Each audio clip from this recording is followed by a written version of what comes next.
Morning, fish keepers. Cam here from the fishroom.co.nz.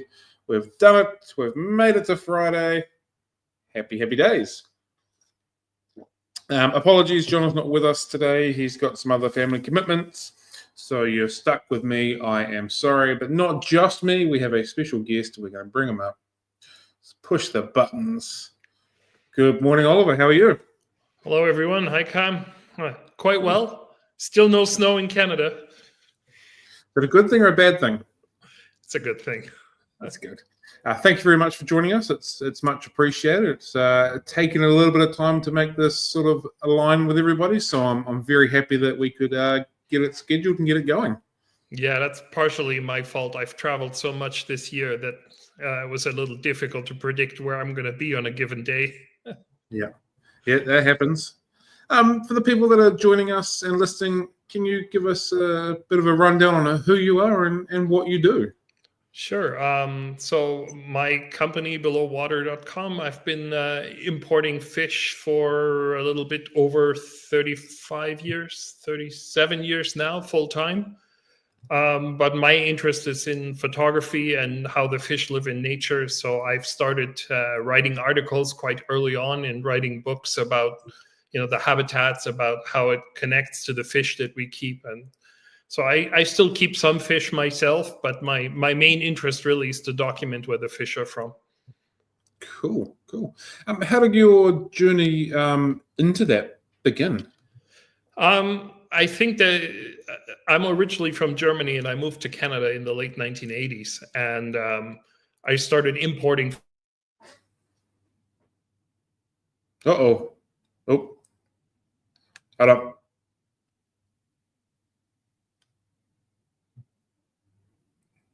You've muted yourself. Your mic isn't connected. It can't unmute your guest. Your mic isn't connected. It's when it falls out. That's new. So people have to imagine that in the late 1980s, for the younger people, it was probably the beginning of the greatest period for aquarium keepers of all time, because all of the diversity that we know from Central America, all the diversity that we know from Tanganyika and Malawi, and almost all of the sort of famous fish from South America, like from the Xingu River and the Orinoco River, all those fish came in the 1990s. So when I started importing fish, it was kind of the heydays, but it also meant that every shipment had a fish we had not seen before. And it became clear quickly that if you don't go there and travel to see where the fish are caught and how they live, that'd be very difficult to keep some of them. Cool. So what inspired you to focus so much on aquatic ecosystems? I think it started as wanting to learn how the fish live, and it sort of morphed into being totally fascinated how things are interconnected. And we probably all start with a community tank and then we go to a species tank and try to breed stuff. But I'm back to the original challenge of, trying to keep a bunch of fish together in a community that live together in nature, which is probably just as challenging as breeding them. Yeah. Cool. What's your first memorable experience, being in the wild and in unique habitats that you have experienced? I think that one of the first trips was going to northern Peru, because I had never seen discus in the wild, and being out at night at 2 a.m. in a paddle boat with two local guys, and sort of slipping into this dark water with a tiny little flashlight, trying to grab discus that are in between the branches of fallen trees. I think that's like it was a very memorable experience, because it was sort of the way that I imagined discus live, but I had only ever seen them in Germany in front of empty wine bottles laying eggs, Yeah. Excuse me, my coffee went down the wrong way then. I was actually watching one of your videos last night. Now you've mentioned discus, and you're mentioning that they can handle a lot more flow than what sort of people estimate or believe. Can you talk to that a little bit? Yeah, I think that was sort of the first thing, was like these first trips to Peru. and seeing how discus live there. That's not actually the ideal discus habitat. And I actually think the discus that are near Iquitos, that might not even be a natural population. That might be a population that was released by exporters and that sort of took hold. The actual places that discus are from are much more immediate to the Amazon lowland. So, for example, if you know where the city of Santarém is, it's on the mainstream Amazon, and it has this gigantic loading dock for soybeans. And the girders that hold up those soybean elevators, those grain elevators, they are full of discus underneath them. Like, we went diving there at 10 meters depth. They are just full of discus. So the real discus habitat is much closer to the mainstream Amazon than we imagine. So the mainstream Amazon in the dry season is this sort of, you have these big islands that are sand and they're covered in reeds in the dry season. In the rainy season, they're then covered with water. But along the edges, there's the floodplain. And in the dry season, the floodplain has these lakes that you have to imagine like a large bubble. So there's the highland above, and the water drains down into this lake from the highland. And the lake is this sort of large round lake that eventually overflows, and the overflow then causes this channel of water that goes into the mainstream Amazon. The discus live in these floodplain lakes at the point where the water descends from the highland and comes in. So these streams they're not very big. They are we doing meters? Do anything you want to work with, we can convert it from there. Yeah, so normally we are talking about 3 to 5 meter wide streams. They are maybe 1 to 3 meters deep in the dry season. And the water is coming off the highlands, off terra firma, so it's flowing quite fast. And in the dry season, this is where all the discus are. Then when it begins to rain, these large round lakes begin to fill up. And along the edges of these lakes, you have bushes that look, in Canada, we would have alders or salix. You probably have them there too. They're these bushes that they like wet feet. And in the rainy season, they can handle being submerged for several months. They don't die from that. The discus and heros and a lot of the cichlids then travel, up the water column to those areas where those bushes are completely submerged or have just their crowns out of the water, and they're breeding where you have this sort of tangle of branches. And if you've ever wondered why the discus are so compressed and have these vertical bars, I mean, if you imagine it, in a bunch of sticks that are sticking up like this, it's the perfect camouflage, but it also allows the discus to maneuver in between the branches like that. So I think that whenever the change of season occurs, the current is much, much stronger. Like, typically, if you're in a discus habitat in the Amazon lowland, it wouldn't be abnormal that you have to hold on with both hands while you're photographing them. So, I use a reef hook, and I would have a harness, and from the harness to the reef hook to one of the branches to free up the hands to take pictures. So the current is much stronger than people would imagine. When the water then fills the lake, of course, the current starts to slow down. You can see that quite nicely in the video that, things are all moving because there is current, but they're not moving at a clip where, you would have to hold on to something. Wow, that's fascinating. Do you think the modern tank-raised discus would be able to adapt to that high flow sort of water conditions, or would they be toning it down still? I think they would probably be able to adapt to it. Would they be happy with it? Probably not. Would they behave naturally still? I don't know. But certainly the wild discus adapt to that quite well. I mean, I've tried it with a current pump in the tank and so on. That does work without fault. Yeah, right. What are some of the other fish that inhabit the same sort of, not just locality, but also in that sort of tree trunky sort of area with them? Well, you would always find heros. Quite often you would find Mesonauta, but they're higher up in the water column. They're closer to the surface. You would find the large Cranicycla. The place in the video is in the lower trombetas region. So there's Cranicycla marmorata, Cranicycla johanna, Cranicycla lugubris. And then there's a lot of small Cranicycla regani, and I think those are the actual fry predators of the discus because they are quite maneuverable and quite fast. So, they get in between those branches and pick off the discus babies, and there's nothing they can do about it. And they will shield the babies with their body, but those small Cranicycla are very fast. I think they're really they're the perfect fry predator. Yeah.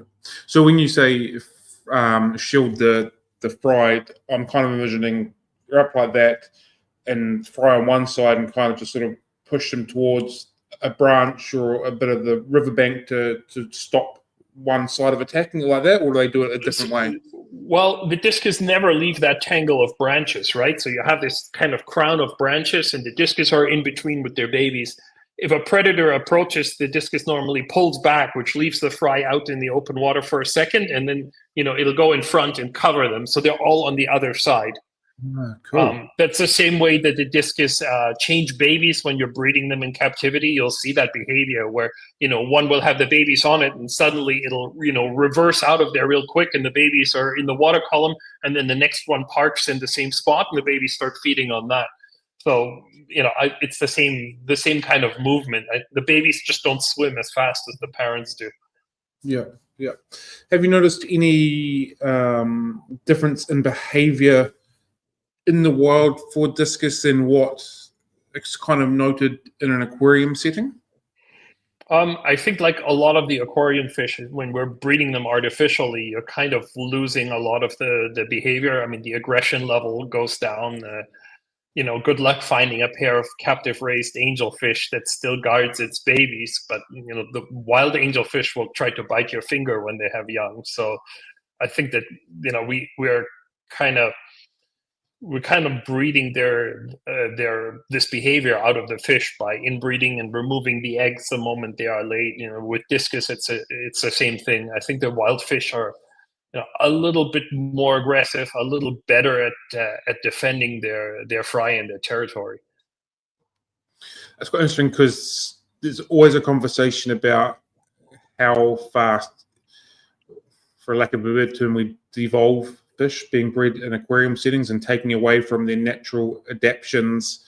And like some fish want to be in hard water to soft water, and they can adapt to that. And if you're noticing the aggression levels in the wild still quite strong with fry compared to in the tank, that's not a lot of generational work to have that adaptation dropped back. Right, but not a lot of breeders would keep a potential predator in the tank with them. So maybe that's all it would take. If you had a couple of giant danios in there with the discus that would occasionally try to snap up one of the babies, probably their behavior would be much more natural. And we just don't give them that opportunity because we are so like, oh, we have to save every baby, including the deformed ones, and raise them all to a good size or we can sell them or whatever. I think it might be as simple as that. It's just introducing the occasional fry predator. Yeah, that's a good point, because they don't have anything to exhibit that behavior towards, then they don't need to do it. Yeah. Sorry. I need to wrap my head in tape, I think. Cool. We've had a question off the floor. Ethan would like to know, what camera do you use for underwater footage? That depends. I'm mostly using Canon DSLRs, or now mirrorless cameras, R5, R3 in housing. So Aquatica, which is one of the three big manufacturers, is just a few minutes from my house here in Montreal. I guess in New Zealand you have Nauticam, which is the Chinese-based company. There are now 5 or 6 companies that build housings. That's for still photography. In the early days, it was a Nikon S5 with film. I'm glad that that's over, because that's quite difficult. I do use a bunch of small GoPros and so on now, because I'm trying to shoot some video for social media and stuff. But most of it is with a mirrorless camera. Cool. And He's I also, use Canon, but I don't think it makes a difference if you're using Canon or Sony or Nikon. It's all the same. yeah, as long as it can go under the water. Yeah. Ethan would also like to ask another question, and I'm trying to compile a list of all the sympathetic mimics in Corridorinae, Corridora, Iap, and Hoplosoma. I'm not even going to try and butcher that name. Are found together in the Rio Nani. Do you know of any combinations? I think that there's a lot of combinations. There's also, sometimes Brachyramdia, which is, it's a hepapterid that's trying to look like a Corridorus. You'll see occasionally having them schooled together with the Corridorus. In Brachyramdia, I think Imitator would be the most famous one that looks a little bit like Corridorus adolphoi, so it's got the same sort of cream-white body with the orange and black spot. A lot of Corridorus occur in pairs like that. Not always in described pairs, but you get your long nose, which are now Brochus, and your old style Corridorus that are now Hoplosoma, that are occurring as pairs together. The guy that would probably be able to give you the pairs the best would be maybe Hans Evers in Germany. I think that he would probably have the best handle of which pairs occur together. I've seen several pairs together like that, but quite often the long-nosed species is still undescribed because people import Corridorus, or the scientists catch them and then they name one and didn't notice that there's a second one together. I think in the Orinoco, something that's quite common would be Corridorus concolor together with Osteocaris, I would say. Yeah, that's the long-nosed one that occurs with it quite commonly. But these, I don't know if these are necessarily mimicking each other. It sure looks like it, though. Interesting. You've obviously spent a lot of time in the Rio Xingu. Yes, because of the book. So. Yep. Which unfortunately I don't have. One day I'll get there, but at the moment I don't have that book. From all accounts, it's phenomenal. But from watching again some of your videos, you've mentioned how the gold nuggets change their patterns in different points in the riverway. Yes. If we can just sort of touch on that a little bit. To start with, can you just sort of describe the environment that the gold nuggets are found in?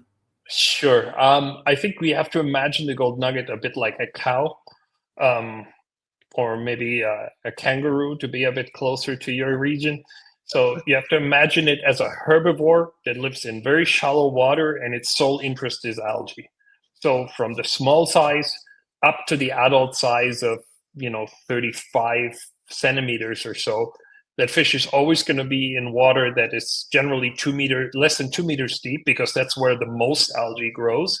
And it's just feeding on, algae and the biocover and the animals associated with the biocover. I don't want to just say algae because we're talking, bacteria, and we're talking about microinvertebrates that are living in there. But if you're in a strong current area in the Xingu, the first fish you'll see is a gold nugget. And it's just grazing quite often on the bedrock, because the Xingu is a shallow river with high currents, so there's a lot of exposed bedrock, and that's, if you have clear water and exposed bedrock, you get nice algae growth on it.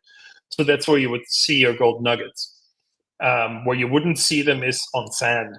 So if you imagine a typical river where you have a gradient, there's a rapid, and then there's a pool behind the rapid, and then there's an area where sand has collected, and then the elevation drops and you get another rapid, and then you get this pattern of rapid pool, sandy flat, rapid pool, sandy flat kind of thing all the way down. So every time you get these spaces in between, the gold nuggets are not great at transversing those areas. So eventually the populations become isolated. And then if you look at the bottom of the Xingu, which is the northernmost point, because the Xingu flows north, the northernmost point where the Xingu drops into the Amazon lowland, there's a gigantic rapid, and the gold nuggets there have no spots at all. Wow. And then you go up a little bit and some small yellow spots start to occur, and then the spots get a little bit bigger around Altamira, where most of our gold nuggets come from. And then as you go up to the confluence where the Iriri and the Xingu meet, the two principal tributaries, that's where the spots are the largest, and the yellow margin is a little bit broader.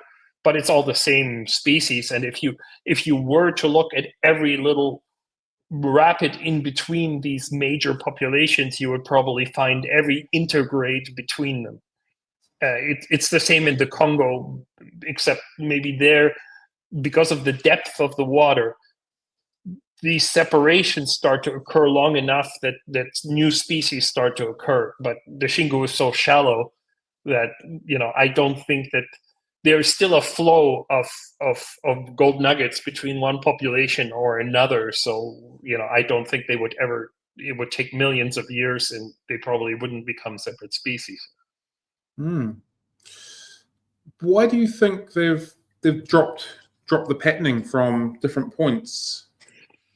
That would be just a pure guess on my side, is that the confluence with the Iriri is extremely clear water. And there's the Xingu substrates are mostly, these bedrocks are granites and gneiss, so they are kind of patterned, speckled, dark or reddish black little patterns. But then you get these marbles of silica. They look totally ridiculous. If I look at this, that's what they look like underwater, except they're yellow because of the iron staining them. So these bright yellow little marbles of silica, they come in all different sizes. And then in between them are these laterite pellets, these iron ore pellets that are red. And then some of these are covered in a material called geothite, where bacteria actually absorb metals and kind of deposit them on the outside of the pebbles. So they're like marbles, but the outside is like black, shiny metal. They look spectacular, but if you hit it with a harder rock, it'll just split open and reveal a sandstone inside with a thin layer of this black metal stuff. So you get this crazy pattern of, the reddish substrate, and then red little pebbles, and then yellow bright little pebbles, and black little pebbles. And then if you look at the gold nugget plecos, that's a pretty good camouflage for that. But as you go downriver, the water is a little bit less clear, and that last population is in the Amazon lowland, where you can actually feel the tides of the Atlantic. So all the way up the Amazon, you can see a tide of 60, 70 centimeters, and the water isn't that clear anymore. So maybe there wouldn't be as much benefit in having this crazy pattern, because these three-colored substrate pebbles no longer exist there. So that's just my theory of why they could be so different between upstream and downstream. Is the feeding, what they're consuming, still very, very similar between the points in the stream? Or so that I think so. I think so. I think the bio cover that is growing on the rocks is probably more or less the same. It's just that as the water is clearer, it might contain more algae, or it might occur to a deeper zone than in the lower part of the river. So if we go back to this place at the bottom near Victoria do Xingu, where the Xingu is now forming a ria, so a very broad channel that you guys would call a fjord, I guess. So once the Xingu enters the ria, which is this very broad channel with a sandy bottom, in this channel there are these islands that that consist of large boulders. So the boulders are the size of trucks and small Volkswagen Beetles, and they're just kind of piled up as like an island that consists of a bunch of boulders stacked on top of each other. So the gold nugget plecos that aren't gold nuggets anymore the green nuggets are basically sitting on top of these boulders, and they're just grazing on, algae, biocover, a bunch of silt that is then deposited. There are still zebra plecos in this zone also, like below the last rapid in the Amazon, technically the Amazon lowland. Oh, fascinating.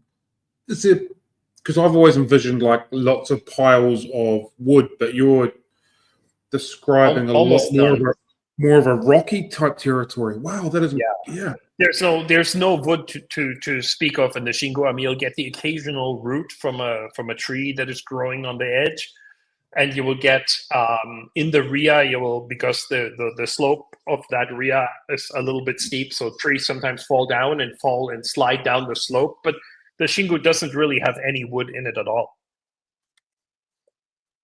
That is, that's incredibly fascinating. Like I said, I always thought it was very wood dense. Yeah, not at all. Cool. Do you notice any different behaviors between the nugget plecos from the top and the bottom of the riverways, or is it all very similar? Yeah, I think it's very similar. I mean, the problem is fish like this are a true challenge because, they need the high current, which means they need a lot more food to balance out their energy. So if you keep them in the current that they like and the temperature that they like, the Xingu is, 30 degrees. So if you have high current and 30 degrees, you need to power so much food into your fish. If you and I exercised every day, and ate the same amount, we wouldn't look like this. Yeah. Wow. Cool. So if you want to keep zebra plecos, and if you want to keep especially things like gold nugget that live in the really high current, the zebras don't, but the gold nuggets do. So if you want to keep them like really properly with the right amount of current at the right temperature, the food becomes a real issue because it's very hard to feed the fish, enough to, sustain the amount of energy that would be required in that kind of environment. And I think that's also why so many people have trouble keeping the fish alive. It's just not meant to be the algae eater in a community tank. It's just not the right fish for that. Yeah, for sure. Have you noticed any changes in the population between sort of up and lower in the waterways, or are they all pretty stable and pretty similar? Well, no, I mean, it's changing for the worse because of the dam. So the dam is at Altamira. It's before the Volta Grande, the big curve of the Xingu. And it's essentially removed the most important, the most dynamic thing in the Xingu, which is the flood pulse of the rainy season that triggers all the fish to breed. But if you put a dam, then you don't get the flood pulse of, all this water coming through and flood events and so on. So that would be the equivalent of removing maybe a Canadian winter where the water never reaches 4 degrees under the ice. Probably most northern fish species would stop breeding, because without that diapause of 3 months of 4 degrees centigrade and a foot of ice on top, if you remove that, you're probably removing the main trigger for the fish to breed. Also, of course, the upstream of the dam, you'll get a gigantic reservoir, 80 kilometers long, in which there are no more rapids because the water level is permanently high. And then below that, you're creating a permanent dry season. And, add to that all the silt that is caused by all the dead material in the inside the dam's reservoir. It's not good for these fish. Some fish will benefit, but most don't. Wow, cool. Other fish will colonize that habitat. The Xingu fish will disappear. The rheophile fish will disappear, and Amazon lowland species can now, through the fish ladders, enter that area, and they will just colonize it. But it's not necessarily a good thing. Yeah, you're absolutely blowing my mind in the last few minutes, so I just need to compose my thoughts a little bit with this. This is I mean, this is not just happening in the Xingu; it's happening in almost every major river in the world, right? So yeah. If someone was wanting to try and recreate the Xingu to do a biotype for nuggets, how would you suggests they do that? Well, first of all, you have to remember these fish get big. We are talking 30 centimeters. 25, 30 centimeters is probably a good size, even though they can get bigger. So you would need a very large aquarium. You would need a lot of current. From my side in Canada, I would insulate 5 sides of it, because in our problem is usually our houses are too hot in the winter and too cold in the summer. Because Montreal, we get temperatures around 35 degrees on a regular basis now. So it's not like, for me to keep rainbow fish, for example, it's not that easy, because my fish room doesn't have air conditioning. So I run my well water with 12 degrees into the tanks, but it's not an ideal situation. So you would have to, number one, you need a lot of heating. Number two, you need a lot of current. And number three, you have to figure out what are you going to feed so that you get enough nutrition into your gold nuggets for them to thrive. And that's not that easy. As you know, not a lot of people have bred gold nuggets in captivity. And, that diet issue has a lot to do with it. If you think about 6 plecos that are 30 centimeters long, that are in hot, fast-moving water, we're talking a lot of food that has to go in that tank every day. So, if you're not changing water, once a week, like 75%, you're probably not going to do well with that situation. So, I would strongly advise against that particular fish, because I think it's one of the most difficult of all the plecos, if you want to do it right. That's not to say that there aren't people that have a Malawi tank with a gold nugget as an algae eater that's been living in there for 10 years. Yeah, we've all seen that. Yeah, I've seen a guy breed zebra pleco in his Malawi community tank. So, no way. Yeah, Wow. I guess fish are pretty adaptable, but if you want to breed a pleco, it's probably not the fish to start with. Yeah, cool. We've had a couple of comments from the floor. I'll just bring this one up from Brian quickly. He said, it's like evolution on speed. When new species enter a different ecosystem, Oliver is making me do thinking about this rather than my work I need to be doing. Work's overrated, buddy. Yeah, that's true. And I mean, the colonizers are never good, right? Because the fish that colonize are the generalists that would do best in this sort of new environment. And in the Xingu, there are already some. Acanthicus adonis, Malaeus or Miloplis schomburgki. Of course, Miloplis schomburgki doesn't sound threatening, but if you have 5 highly adapted rheophile pacus that are living in the Xingu Rapids, and there are no more Xingu Rapids, they're just going to get outcompeted and outbred by the Amazon lowland species that are perfectly comfortable, breeding and living in a lake year-round. But fish like Osuctus xinguensis are, extremely threatened because it only lives in the impact zone of the dam. There are other fish that there are some Xingu endemics that are really only living in the area that's impacted by the dam, and for a lot of them, it's probably not good. Cool. Right. So I'm just going to try and bring up these questions in a logical order.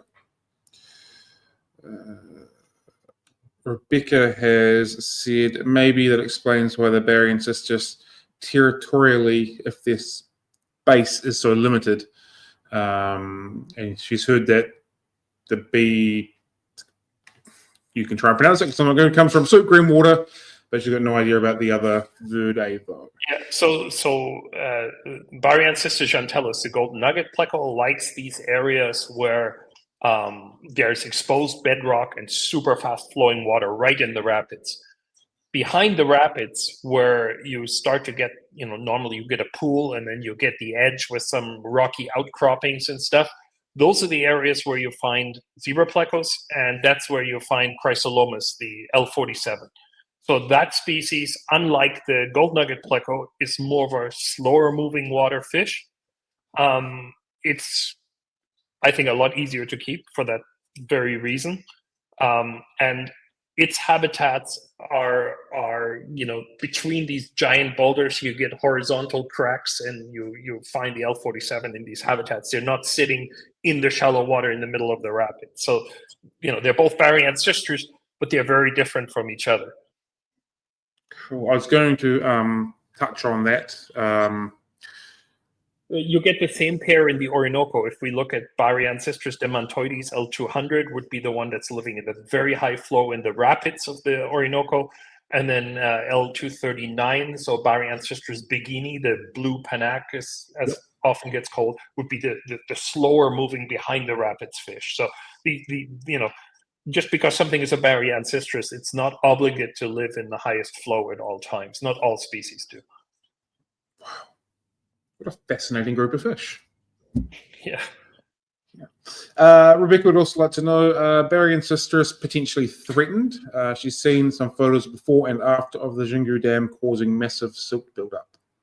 Well, I think that if you look at the gold nugget distribution, so it's found from the Ria at the northernmost point, so the downstream-most point would be Vitória do Xingu.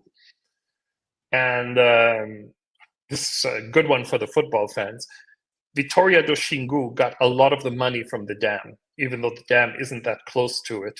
And the mayor thought the best way to invest it would be to build a giant soccer stadium for a town of like 6,000 people and invite Zico, who is one of the World Cup champions of the 1970s, to play with his friends in front of the village. So if you look at this point, this is the northernmost distribution point. So it would be one extreme. The other extreme would be, the northern extreme would be in the Iriri, where the Kurua waterfall is. That waterfall is just too tall, so the gold nuggets wouldn't be able to go above it. And on the Xingu itself, it goes all the way into the headwaters. So it lives, probably more than half of its range would be outside the impact zone of the dam. Now, those other zones are threatened by deforestation, gold mining, industrial agriculture, pollution. It's probably not a threatened species because of its large distribution, at least not immediately. The Xingu itself is just being attacked from all sides. The dam is the greatest problem, but there are problems on all sides. Yeah, okay. Cool. Catfish Den has said, it seems that most of the loricidae that have been deemed impossible to breed in the hobby have come from very similar fast-flowing environments. Feel that? Yeah, I would agree with that. I think that's the problem is not recreating a fast-flowing environment. We can do that relatively easily.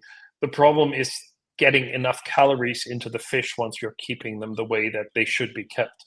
And in the case of cichlids, a lot of those rheophile fish are much more aggressive because in a rapid there's less space, so the fish compensate by being more aggressive towards each other.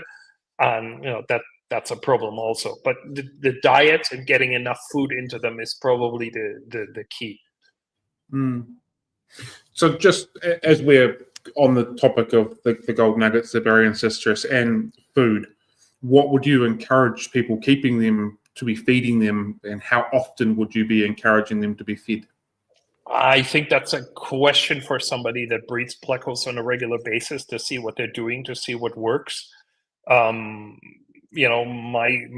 guess would be probably the best thing would be something like repashi, something that's a paste that you can put onto a floor tile, like a terracotta tile, let it dry there, and then you put that floor tile into the tank in an area behind a big rock where there's a little bit less current and the fish can feed on it all day. And if that's, high protein enough with a lot of spirulina, that would probably be the key. But I'm by no means the best fish breeder, certainly not for plecos.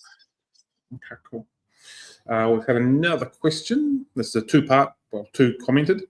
Are they having an impact on the environment of the rivers themselves, widening the shores and causing small land drifts, specifically around the areas of the dam, fjords, and estuaries? So what they did at the Xingu is they, just before the Volta Grande, just before the big curve where the Xingu has the biggest drop, and it's basically all rapids. If you look at a map, if you go on Google Earth and you look at the town of Altamira, then you'll see this big curve, and in that curve is the huge elevation drop and all these rapids. So what they did just below Altamira is they put a dam across, and they're stealing something like 50% of the water, and they dug a channel. So instead of putting the water through the river, they dug a channel the other way around until the Amazon lowland. That's at Belomonte. That's why the company is called Belomonte. And there they put a power station, and they're dropping that water back into the lowland. That power station has 16 turbines, which will never work because the Xingu is a shallow river. So they knew that they could never power 16 turbines. They are powering 4 or 5 or something like that. But whenever a mega project gets built in the world, politicians get paid, right? It's not about how much energy will it produce. It's about how much money can they steal in the process of building something like this. So they have modified the environment in crazy ways. If you look at that channel, it's unbelievable to think about the amount of manpower that is needed to move that much water into a totally new valley that is artificially created. And the power station of the Xingu is a building that's it's the size of, I don't know, I think it's 600 meters long or something like that, and 35 meters high. I mean, it's just a crazy looking giant block of concrete. So what has happened, because they are blocking the Xingu's water flow, from there for about 60 to 80 kilometers upstream, the riverbanks have flooded, all the rapids have been eliminated, and also all the islands, the Xingu is a river of thousands of islands, all these islands are now underwater, and all the vegetation that was on top of them is now rotting in the water. I mean, officially it was removed, but of course it wasn't. This happened in the 1970s in the Tukurui Dam and in the Balbina Dam in close to Manaus. The Balbina, the reservoir, I don't think there's many fish living in it. It's so acidic from all the trees rotting in it, So, but I mean, that's not unique to Brazil. This is happening everywhere. Yeah, for sure. Right. Stephen would like to know, how often and how thoroughly is the water chemistry tested in these areas? Conductivity at minimum and correlation with conductivity and submersed plant life. Yeah, I am sure there are scientists that are keeping tabs on water chemistry. Leandro Sousa's wife is an ecotoxicologist, so she measures the levels of mercury and other toxins in the fish that indigenous people are using for food. There's publications about it. You also have to keep in mind that in a lot of places of the world, when something like this happens, you don't want to necessarily be the loudest one to say that this is not good for the environment. I think it's in probably not in New Zealand, and probably not in Canada, but in most other countries in the world, it's dangerous to even talk about these things. Yeah, well, I never really sort of thought of it that way. In New Zealand, you talk about environmental change and trying to stop it. Everyone's like, let's do this. But I never really thought in other parts of the world it'd be the opposite of that. Yeah, if you think about if you're in Indonesia, or and you want to criticize the local government for building a dam, that might not be a very good idea. Look out. Yeah, for sure. Yeah, cool. Rebecca has asked, can Oliver comment more on Ancistrus ranunculus? There isn't that much on them in the wild, and she's followed that up with habitats, potential comments on diets, and such. Okay, so the ranunculus is the third fish associated with that habitat with the zebra pleco and the mango pleco, the L47 or Baryancistrus chrysolomus live. So if you imagine that you have these huge boulders, imagine you're stacking 4 Volkswagen Beetles on top of each other. And yeah, let's put them back to back. So wherever the two boulders meet, let me have two boulders. All right, so you're going to stack boulders like this. And when you're stacking boulders like this, you're creating a little horizontal crevice here. So you have your horizontal crevice that gets narrower and narrower towards the end. On the outside, you would have your Baryancistrus chrysolomas that are feeding on the biocover. If you descend deeper into the crevice gets too narrow. The high-bodied Baryancistrus don't fit anymore. That's where you would find your Ancistrus. Ancistrus ranunculus, according to the local native fishermen, is the fish that protects the zebra because they always sit in front of the zebra because ranunculus is a little bit bigger, a little bit higher, and it's very spiny. So the ranunculus sit a little bit deeper in the crevice. And then at the very end of the crevice, where the two rocks meet, what happens in any aquatic environment with clean water, when two surfaces meet, you get sponges. That happens in the ocean. That'll happen probably in most rivers in New Zealand. If you're lifting two rocks that are in contact with each other and the environment doesn't have silt in it, you will get a small layer of sponge between them. So where those two boulders meet, you get these bright white sponges. You get this layer of sponge that is full of microorganisms, so small shrimp and insect larvae and so on. And those sponges are white, and the zebra is right in front of that. So you would never see a zebra by diving in the Xingu. You always have to have a stick. Hold on, I need a stick. This is what the tool looks like that the pleco fishermen use. It's a stick that is flattened. This is a letter opener, but it looks exactly like it. And then you would have your crevice, and then you would push this through the crevice and pull the zebra pleco to the front, and then grab it when it comes out. So the zebra pleco is so deep down in that crevice that you would never see its full body. You just see a black and a white stripe. It just looks like you're looking at the end of the crevice. So ranunculus is just in front of this.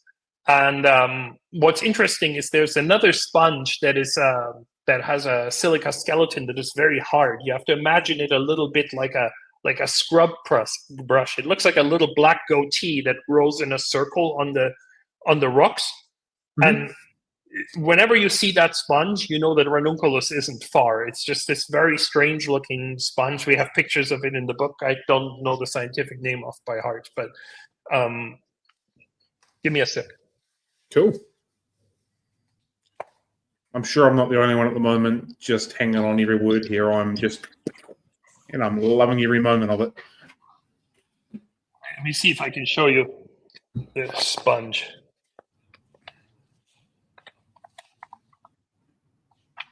All right.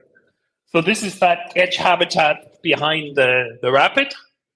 And then you get your zebra way, way back in front of the sponge. And sorry, this is in reverse. And then you would get your ranunculus deep down in the crevice. I have to find a picture of the sponge because the sponge is so ridiculous looking. If you think about the ranunculus's head with those black spikes, that's pretty much what the sponge looks like. I think that's probably a coincidence, but it's very apparent that when you get those weird sponges, then you get ranunculus in the same habitat. So behind the rapids, not in the really high flow, which is a little bit weird. Oh, it's this black blob. But you have to imagine that on top of this black blob are razor sharp little black spikes. So they're actually sharp enough to cut your finger. Wow. They're about 3 millimeters high, little spikes. It's a really, really odd thing, and I haven't seen it in other areas. That's really interesting.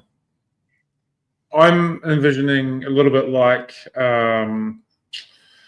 the pest anemone in the marine environment. The name's totally eluding me, but just the way you're describing it, a very similar sort of size and shape and description to that, but different color and a little bit harder. Yeah. So the white sponge that interconnects stuff is very much like the marine sponges that we all know that, you can touch them and squeeze them and so on. But this one is really rock hard. It's very interesting. Wow. That's very interesting. And for those of us that have kept marine fish, we all know that keeping sponges is one of the most difficult things for aquarium keepers. And you can now imagine if every contact surface between two rocks in the Xingu that doesn't get direct sunlight is covered in sponges, what happens when you stop the flow and you introduce silt into that environment? Of course, it's absolutely lethal to the sponges. And if they cover this much of the surface, well, they must be important, right? Yeah, for sure. Yeah, it's just, there's definitely some part of their job is in that environment. Ethan has said, I'd be curious to see if the L514 inhabits a comparable niche to the ranunculus, and L255 to see whether comparable selection pressures lead to a stocky build. That's a good question. I think the L255 is, again, the upstream version in the Iriri. The ranunculus is the downstream version in the Xingu. And L514 I have to look up because I'm not an L numbers guy. I'm actually loving that you're describing things upstream, lower stream, different shape, similar. Like it's just really cool how that works as well. Yes. Yeah. So 514 Bolivian Medusa. Oh, this is from Bolivia. So I don't know what that environment looks like. This is the newest pleco. So I haven't been to that area. But it's probably very similar. I mean, Ancistrus are incredibly successful. There are Ancistrus everywhere, and there are several different species in the Xingu. There are the L100, for example, is a little bit upstream in the Iriri. It's in very fast-moving water. I think ranunculus is a little odd because we want, those really compressed fish.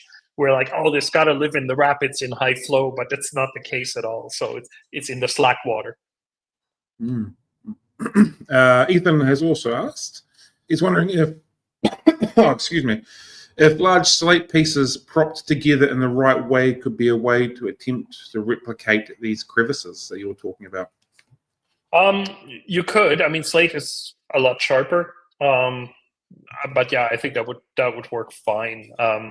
What I do, like at home to do this, I'll actually take a boulder, put it on its side, put a wood splitter, big triangle there, and hit it with a sledgehammer so that I get a horizontal crevice, and I take two pebbles the size of a marble, put them on top, and then put the cap back on. So it's the same boulder, just like in nature, except it's cracked horizontally, and to create the gap, I just put a couple of pebbles in it, little granite pebbles. I use granite boulders because, the Quebec is mostly granite.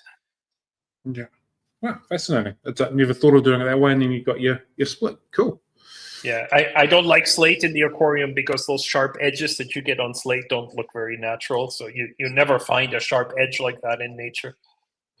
Yeah, cool. Just while we're kind of on the Ancistrus theme for a little bit, do you know what the purpose of the big bushy face is on the males? Is there an actual purpose, an evolutionary reason?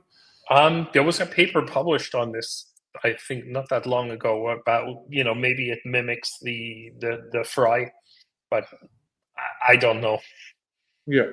I don't know if that's the case. I mean, I can tell you why the big spikes are in the gills. It's because the males are defending the cave. But maybe those little filaments do resemble the fry when they're suspended from the roof of the from the roof of the cave.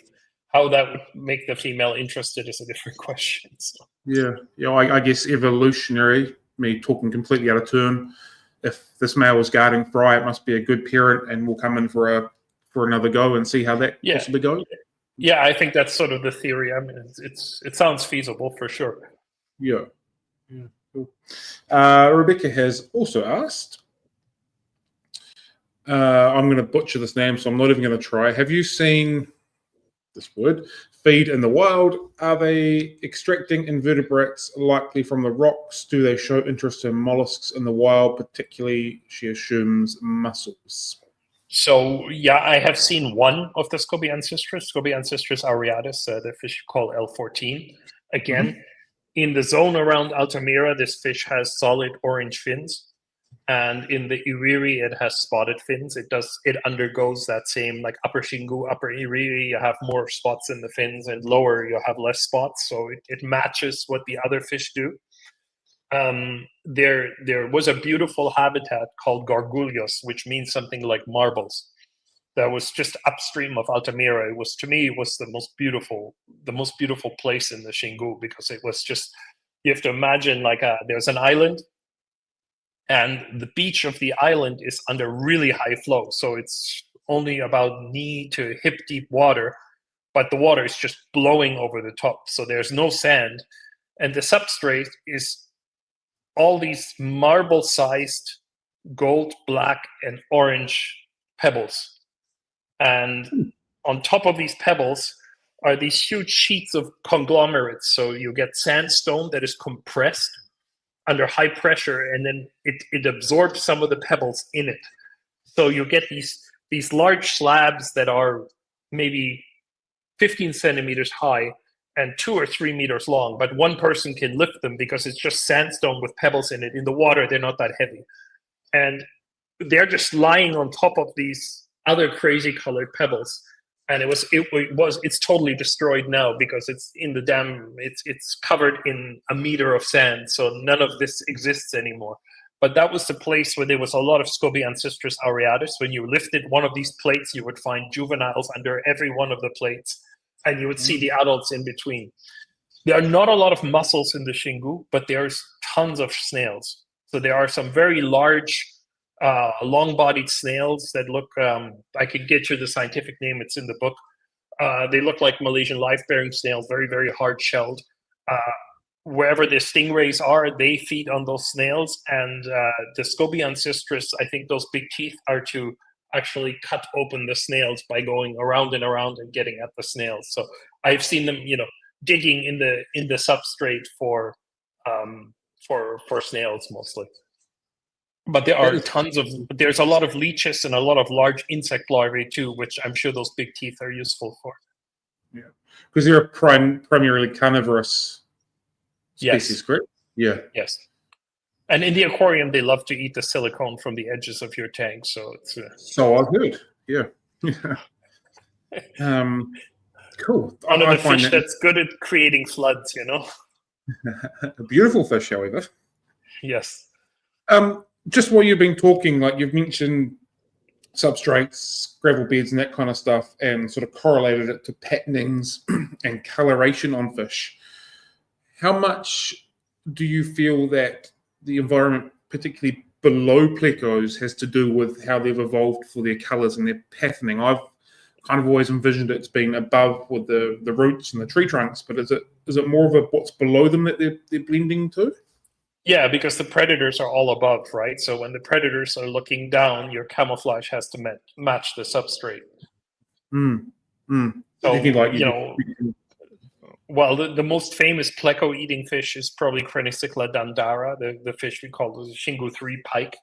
I mean, They can eat, any pleco up to half their own size, and I don't know how they digest the spikes, but I mean, they will eat Baryancistrus, no problem. And I guess there's a small advantage to matching the substrate, especially for the juveniles. But you also see that a lot of the juvenile plecos are, you don't see them out in the open. As they get larger, you see them more. When they're really little, they're usually under the rocks or deep down in the crevices. But it's not like you would see, tiny little gold nuggets scooting around in the shallow water. That doesn't happen. You start seeing them when they're about maybe finger long or so. Then they start to come out. What sort of density of plecos sort of sit in a crevice together? Like, are they territorial massively or not? No, they're just heaps in there. But yeah, you can, I've seen the fishermen run one of these through like a vertical crevice, and there are, L17s and Zuanoni and maybe a gold nugget and, some Ancistrus. Everything is just coming out of there. So they can be relatively dense. Cool. All right. And when you lift these conglomerate plates, the surface is not even, right? Because you have this matrix of sandstone, and then you have different sized pebbles, so that creates all these different channels underneath it that have sponges with microorganisms living in them, and then you get tons of little baby plecos underneath there. Can be quite dense. Cool. The burning question that always comes up when coming to keeping plecos: does wood do anything in the pleco's gut to benefit it? Probably. The guide to ask that is Nathan Lujan at the Royal Ontario Museum, because he looked at this in detail to see, are the Panache really feeding on the wood cellulose, which, if you've ever kept one, you would think no, because they're mostly shitting out, wood bricks. Yeah, they are.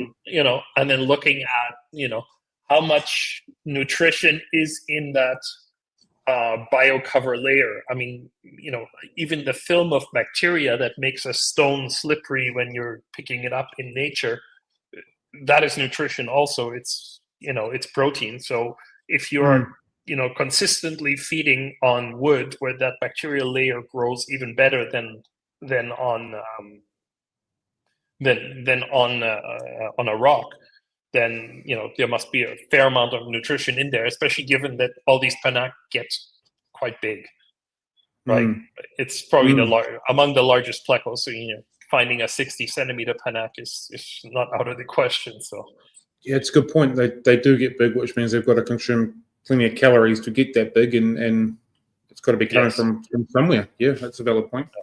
And then if you look at the teeth, those are scraping teeth. It's not like it's catching itself some tetras at night for nutrition, right? Yeah, very, very true. Matt would like to know, what's your opinion on what substrate to use when keeping Corydoreinae in aquariums? I would still use fine sand, but something that I think aquarium keepers consistently get wrong is they have their substrate all the same grain size. In nature, it just doesn't happen. If you think about yourself going to the ocean, right? Those first few steps, there's this area of really fine sand, and then there's that area that you hate stepping into as a kid because that's where all the coral bits are. That makes that little step. That's where the heavier bits get deposited.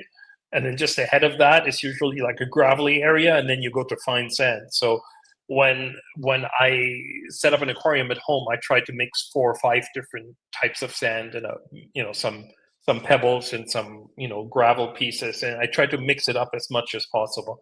If you have enough current in the aquarium, the current will then sort your substrate into its grain sizes, just like in nature, especially if you put waves.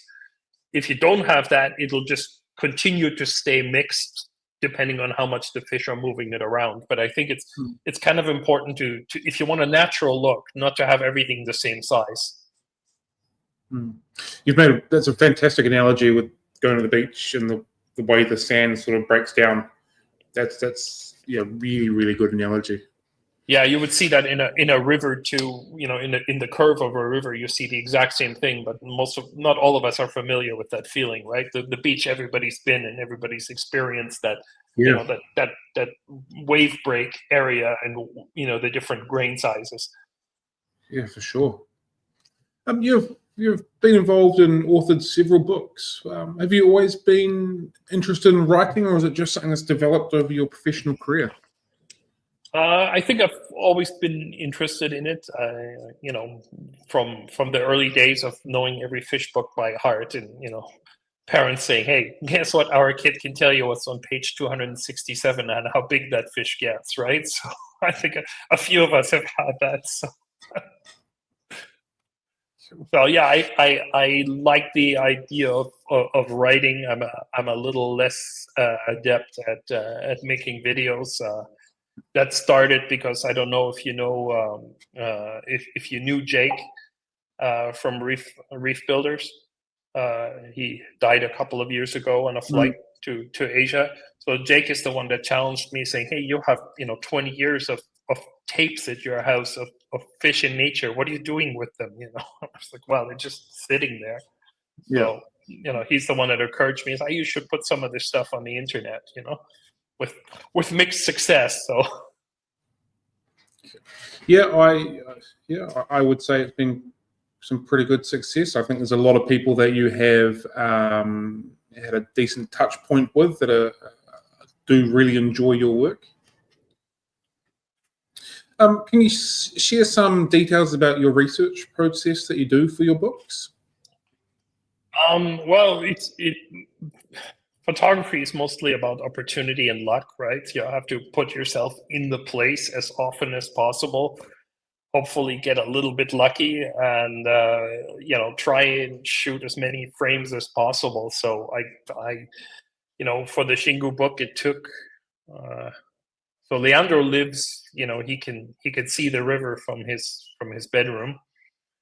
But we did about 10 trips or so. The total between us probably about 60,000 images or so to put the book together. I think that's kind of what it takes to get a large chunk of the diversity into pictures where you would recognize what you're looking at. It's a little easier in the Xingu because the Xingu is clear, or was clear in most places. That's declining quickly, but at least while we were doing it, most of the places had clear water, and that makes it a little bit easier.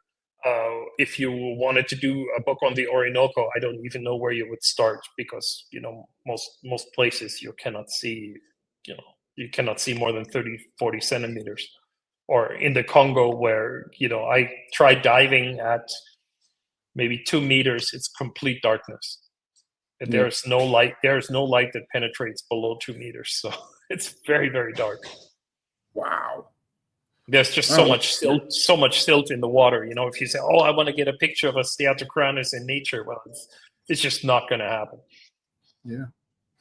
What's some of the biggest challenges that you face when compiling your books? Well, if you look at any habitat, and it's not necessarily just fish. If you look at any habitat and say, okay, well, these are the 10 key species, and we want to have decent images of, like, let's take the Xingu as an example. We want to have a gold nugget photo. We want to have a zebra pleco photo. We want to get the endemic peacock bass, and we want to get the 3 major pike cichlid species and the geophagus. So you sort of make the list of what has to be in there to represent it. And you go through the list and say, oh, well, absolutely, we need the stingrays and so on. The challenge then becomes when you start photographing and the pressure builds up if there's something you can't get. So, for example, in the Xingu, there's a species that is named after Leandro, who is the co-author of my book, and we couldn't get a photo of it. That's Hasar Gabi his nickname. So Hasar Gabi named after him. It's endemic to the Xingu in front of his house, and we couldn't get a photo of it for the book. So, yeah. That's a bit of a shame. How long of a process is it? Like, going to do a book, this is the concept of it. How do you build that concept from idea to completion? I think the biggest issue is really the budget, because a week in the field costs a lot of money. A little bit more if you don't live in the country that we're working in, right? So probably you could photograph most of the fish in the Xingu if you had a whole dry season where you were out there every day. I think that becomes physically challenging too, because living on a boat and living in a tent is not necessarily easy when you're going into the 3rd or 4th week of it. I think that's sort of the biggest challenge, is how many field days are we going to need to get the images to put this together. And it then eventually becomes a challenge. It's like, well, we have 600 photos of Baryancistrus now, because that's an easy fish, and every time you see one, it's like, oh, this photo is going to be even better. And then at some point you just have to say, today nobody's allowed to look at Baryancistrus. We are going to 6, 7, 8 meters, and we're only going to look for some obscure brown thing that is hard to find until we have a good photo of it. So those peripheral things that are maybe just a small picture in the book are the things that were the greatest challenge, because those are the fish that are less common, and they're maybe L174 is probably the greatest challenge, and Leandro took that photograph. That fish is the most endemic of the Shingo fish, so it only lives in what I like to call the drainage ditch. So it's a place called kilometer 14 where the Shingo just makes this totally straight. You can see it in satellite photos. In the dry season, there's 2 kilometers of a channel that is 50 meters deep, 50 meters wide, and it's just a straight line with current that you need both hands to go in there. And then it's only under 30 meters. So yeah, the younger guy that's the better diver did that, and he got the photo. And then of course it's another fish like a Ancistrus zebra where you're never going to see it out in the open. You just see its tail sticking out from a hole in the habitat. But there's a tiny photo of it in the book, but what it took to get that photo is absolutely crazy, for an undescribed fish that might be one of the first ones to go extinct because it's living directly in the impact zone, so, and only in the impact zone. I guess when you're looking at photos, you don't kind of think of the backstory that comes with it. You're just marveling at this photo of a fish doing its fishy stuff. Yeah. So our next thing is the Pantanal, and it's going to be so much easier, Yeah. Have you experienced things, or would you like to share a story of something you've experienced that you weren't expecting, or something that's totally blown your mind while you've been out there taking photos? Yeah, I mean, that happens when you don't get the dry season right, because, you would probably say the same thing in New Zealand. The good things don't happen in the peak dry season. The good things happens when the season change over, like, for example, at my house, you can see Canada geese any day of the year. But if you're out, near my house on the right day in April, there'll be 500,000 snow geese on the river. And, they'll just be bumper to bumper snow geese, so loud that you have to scream at each other, and they're right in front of you. So, when you miss time what you were planning to do, and you're there at the right moment, crazy stuff happens.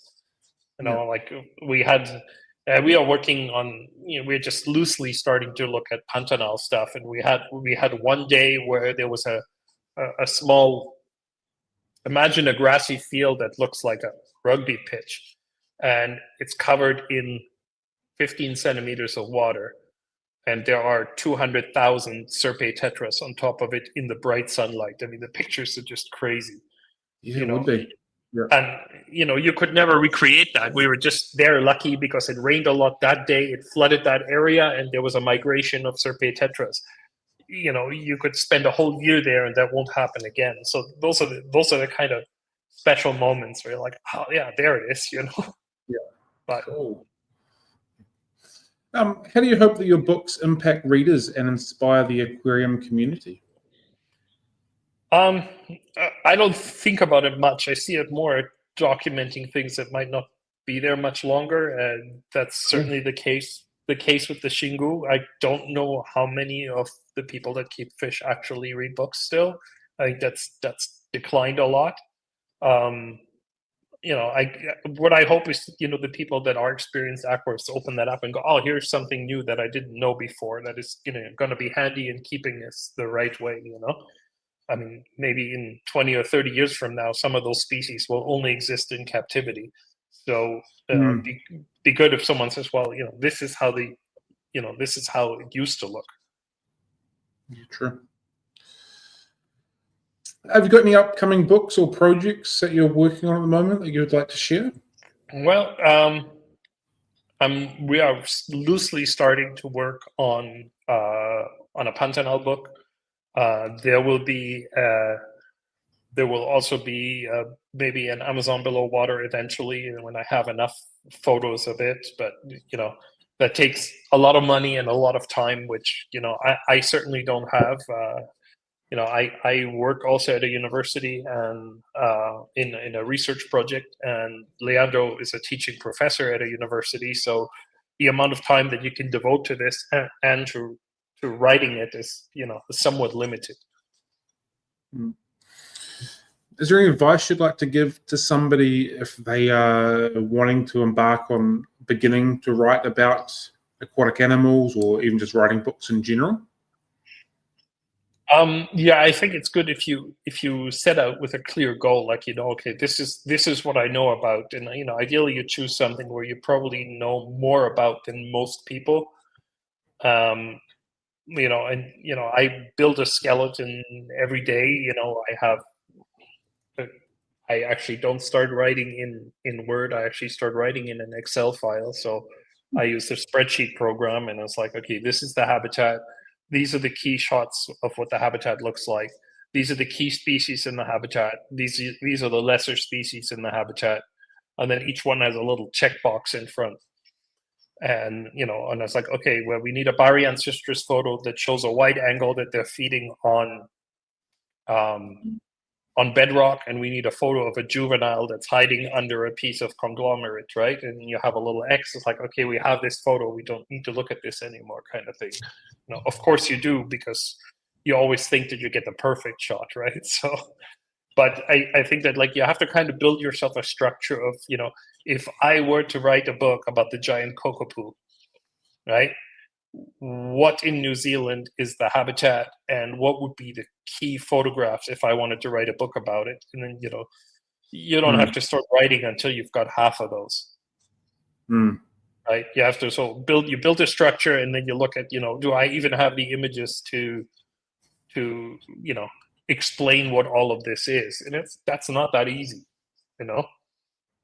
For sure.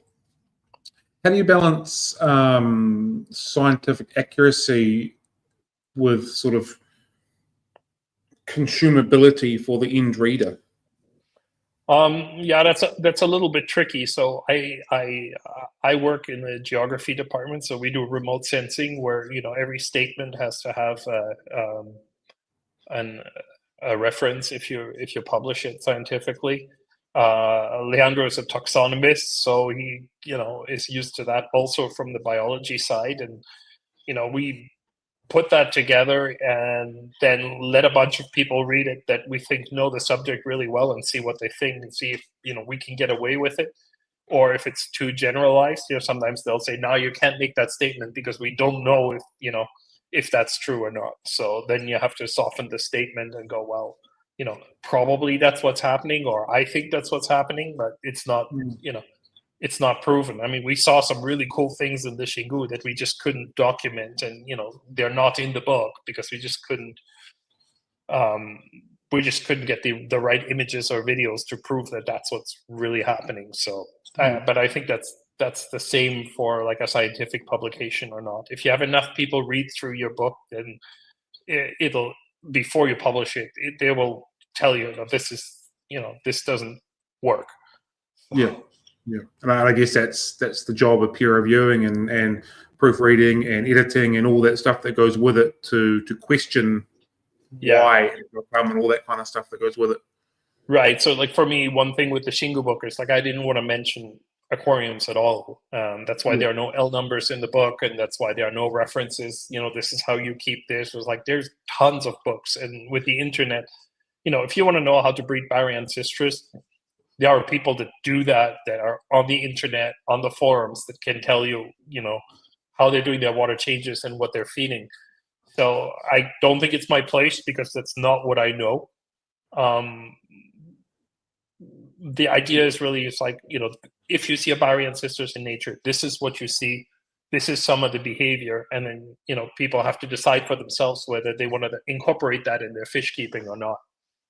Yeah. Have you had, like, just a ridiculously special moment when you've been taking photos and you've been able to correlate that into a book that you've been incredibly proud of? Yeah, I mean, there's in the Amazon book, in my first book, there's a photo of 4 angelfish under a branch, and I spent 6 hours under that branch waiting for the angelfish to swim up to it. So when that finally happens, and the fish come out, and there they are, they're exactly in the spot where you wanted them, that's kind of special. So there's a few photos like that where it's like, yeah, you're just waiting and waiting and waiting, and hopefully it happens.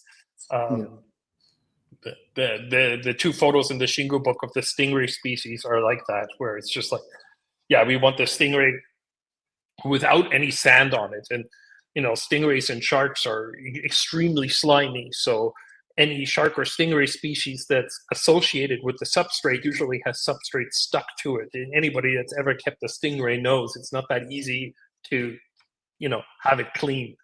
In nature, it's even more difficult. So, I don't know how many photographs of the black stingrays of the Xingu we have.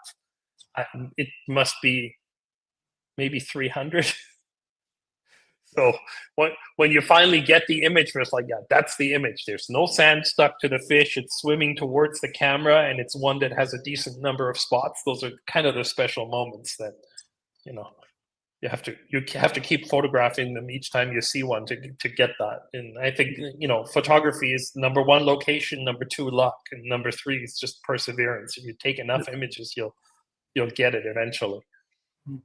I was recently listening to a podcast, and they were talking about how they document all of their photos.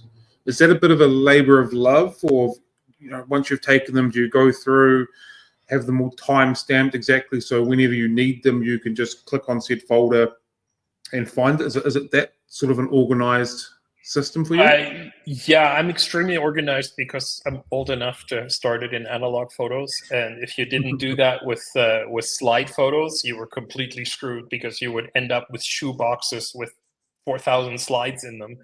If there was no cataloging system on the slides, you would never find anything. And I'm not as good as other people. Other people have tags on every photo, digital tags, so they can just type in the name of the tag and show me all stingray photos. I'm not that good, but my structure is quite organized. So if you said, I need a picture of a gold nugget, I would go to travel South America, Brazil, Xingu 1999, and then rapids. So I have this kind of folder structure. I could, in reasonable time, find a picture of Baryancistrus, or just type in the name Baryancistrus. But if it's something that I have the scientific name on every photo, but if you ask me for something that doesn't involve the scientific name, it's going to be then you need the structure. Yeah. How many undescribed species have you encountered? That's probably a bit of a loaded question, but yeah, it's. If we're looking at the Xingu, we have I think about 40 endemics now, and there are probably another 30 or so. We know most of them in the hobby. We just don't have scientific names yet. Cool. It's a little bit tricky, especially with things like, people always go, well, why does Ancistrus L66 still doesn't have a name? The genetics of Ancistrus are really, really tricky. So that's why that's sitting on Leandro's desk for like 20 plus years, I think. Is there any misconceptions about aquatic ecosystems that you often encounter? Yeah, I think that's something that we get completely wrong, is how dynamic the places are, because all of us that travel to look at aquatic ecosystems, we do that in the dry season, because in the dry season it's easy to travel, and very few of us go in the rainy season, so we don't really know what happens in the rainy season. Something I really dislike is people ask me for water measurements, and I always say, right now outside my house in Montreal, the temperature is 8 degrees. There's no snow. You want to ask me in a month from now or in 6 months from now what the conditions are? So how meaningful is it that I can tell you that I was in Peru in 1992 on August 17th, and the temperature was 26 degrees and the pH was 7? To me, it's meaningless, because areas in the tropics are just as dynamic as areas in the northern hemisphere. Water chemistry, temperatures, everything changes, and the environment is much more dynamic than we think. So just because somebody caught a Corydorus in dry season on a beach in stagnant water in August, it doesn't mean that when that fish is breeding, there isn't like 3 meters of water with trees floating down the side, and 5 degrees less temperature and much more acidic, because all the dried leaves have been blown into the river and they're dissolving. So I always try to tell people that the environment of our fish is just as dynamic as the environments that we know. So stop looking at books that tell you this is the water conditions that the fish need. It's not that accurate. It's not accurate in the sense that none of us capture the whole year. Yeah, that makes total sense. Which species has had the biggest impact on you during your career? I'm generally a cichlid guy, and I think since I'm 10 years old, I have a list of 10 fish that I would like to get. From 1 to 10, these are the 10 fish, and that list is getting increasingly difficult. So, when I get any of those 10 fish, manage to strike it off the list, like as in I've seen this in nature, or maybe sometimes I've kept this, then, it's kind of a big moment. It still is. And, I've been importing for 35 years. So if there's a tropical freshwater fish that's been exported at one point or another, I've probably had it in my hands. And seeing something new is always nice, but seeing something that's on my list of 10 fish I would like to see one day is kind of special. It doesn't happen often, and I'm getting to the point where the list is maybe so at least half of it is impossible. I don't think that it can be done, or it can't be done by me at least. My number one fish on the list at the moment would be Baileychromis centropomoides, and that's Lake Tanganyika below 50 meters, but it's at altitude, and it's not a place I would be comfortable diving to. Nobody's ever seen that fish alive, only recently dead, let alone catching it at that depth and then acclimating it to the surface and then shipping it alive to somewhere. I think it's an impossible task. So but it's nice to have a list of things you would like to see or keep. I love how you just rattle off scientific names just so easily. It gets me every time we talk to people and they can just do it. It's like, oh, I'm so envious that you can just like that. Sorry, I forget people's names. So, do you feel that your work has contributed to global conservation efforts in any way? I don't know about that. Probably more at the university than with Aquarius. I published a paper on the Telespirus dams and a dam and on the impacts of the streams around it. That was sort of my first one where I was lead author at my lab. Normally I'm a contributing author, so it's a remote sensing paper. It doesn't really talk about fish itself, but about the upper Telespirus and the dam. We've published a couple on the Xingu Dam and on the impacts of the Xingu Dam. I think those kind of things have an impact in the sense that when other people read it and quote it, it kind of has meaning. Cool. We've had a couple of questions off the floor. Craig would like to know, L333 and L066 the same fish, different location, or totally different fish? The same fish. You have to imagine that. So our hip Ancistrus powell, the wood hip Ancistrus, as I like to call it, right? That's the local name for the fish. It occurs from the point where the Xingu falls into the Ria, so not in the Xingu, not in the Volta Grande, at the place where the last rapid drops into the Amazon lowland, and you start to get tidal influence. From that point, all the way to the mouth of the Xingu, out the mouth of the Xingu, and across on the other side of the Amazon at Alenquer. So it's got a bunch of L numbers. The nice patterned ones that are closer to that rapid are usually L333. The ones at Porto de Mos, where the Xingu goes into the Amazon, are L66, and I forgot the other L numbers, but there are lots of them. If you look at the populations, and if you were to look at the rock outcroppings in between these locations, you would probably find every integrate. So a lot of it is just people sorting them and go, oh, this one is nice, it's an L333, or this one has a yellow base, this one has a brown base. It's probably all the same species, but it's the most tricky of all the hip Ancistrus. So there's a reason that fish has no scientific name. It's because it's that hard to pin down. Interesting. Cool. We have another question off the floor. Do you add any leaf litter or seed pods, etc., to your aquariums for species that may be found in these materials in their habitat?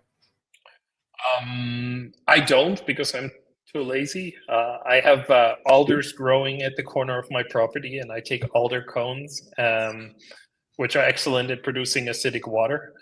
They're just at the end of the driveway, and I use maple branches off my maple trees from the backyard as decoration. I have too many large aquariums to buy things for them, like rocks or wood or anything like that. That said, I also don't keep a lot of small fish, where seed pods would be kind of ideal. So I just don't have a lot of small fish here usually. I'm now curious, as you get a lot of large aquariums, how many aquariums do you have, and how big are they, and what's in them, and all the other good stuff about them? So my personal interest at the moment, besides cichlids, is a little bit Mileus and Leperinus. So I have all the sort of special anastomids, Gnathodolus, Synaptolaemus, Sartor, things like that. I think Gnathodolus bidens is one of the fish I spent more than 10 years looking for it, and it's one of the strangest freshwater fish I've ever seen. I made a video about it if people want to see it. So it's this weird anastomid that has a really narrow mouth, and then the lower jaw protracts forward, and it has little tentacles and two very sharp, like razor sharp little red teeth on it. So Wow. what it's doing is it's living under the boulders, and it's using the tentacles in the current to feel around for microinvertebrates, and it's then stabbing them with those two razor sharp red teeth and bringing them back into its mouth. And in the Xingu, there's no picture of it in the book because the environment that it lives in is so violent that you wouldn't be able to hold onto a camera, let alone dive there, because it lives. The local fishermen call it the crackhead Leperinus because it swims so erratically and in the strongest current where nobody can go. So getting that fish into my place was it's just one of those things. It's like, I got to see this in the aquarium one day, and then there it is. So I have got 12 of those. I have a lot of 800-liter tanks and a couple of 4,000-liter tanks.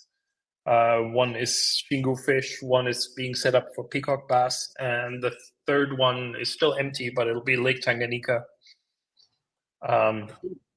So it'll be like benthic things, but not Baileychromis. It'll be benthochromous and things like that. So, and in the office, I've just set up a 500-liter tank that's going to be Mouth Almighty. So it's going to be the new Glossamia species from Papua New Guinea, which is essentially an Australian cichlid to me. So, how do you maintain all of these aquariums? Are you manually working in them, automatic setup, water change setups? How do you go about all that process for yourself? Yeah, most of the tanks are interconnected, and they it's one water change and it's one pump, and it's not that much work. It's also the building is insulated and it has floor drains, and I think floor drains are the key to keeping a lot of aquariums.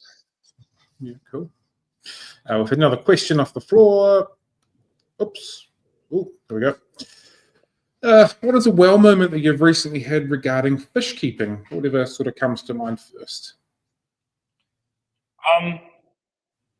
Yeah, I was in Japan at a public aquarium, and it was like the first. I find like public aquarium fish usually look terrible because they're feeding gel diets, and they're feeding a lot of gel diet, and the fish are all obese. And I know freshwater fish quite well, but going to the Gifu aquarium and seeing 40, 50 endemic Japanese and Korean fish that I couldn't identify by scientific name, that was pretty cool. But what they did that I had never seen before was an aquarium with the giant fish of the Mekong, which are all prone to getting fat and being overfed and stuff. So they had this aquarium with Cutla siamensis, which get like 2 meters long, and with the Mekong giant catfish, and the fish they had are all over 2 meters. So it's this just massive aquarium with these giant fish, but instead of them being just obese and sitting in the corner, they were all swimming around and super healthy. And I was just like, like that is so difficult. I have seen so many large fish tanks with big fish, and I've never seen one where I say, "Oh, these fish look like they're going to live 10 years from now." Yeah. So I think that was wow. Also because I have seen these fish. I've imported Cutla like a long time ago, but I'd never seen like one that was bigger than me, and it's just right up against your face, and the aquarium, the glass goes right down to the bottom.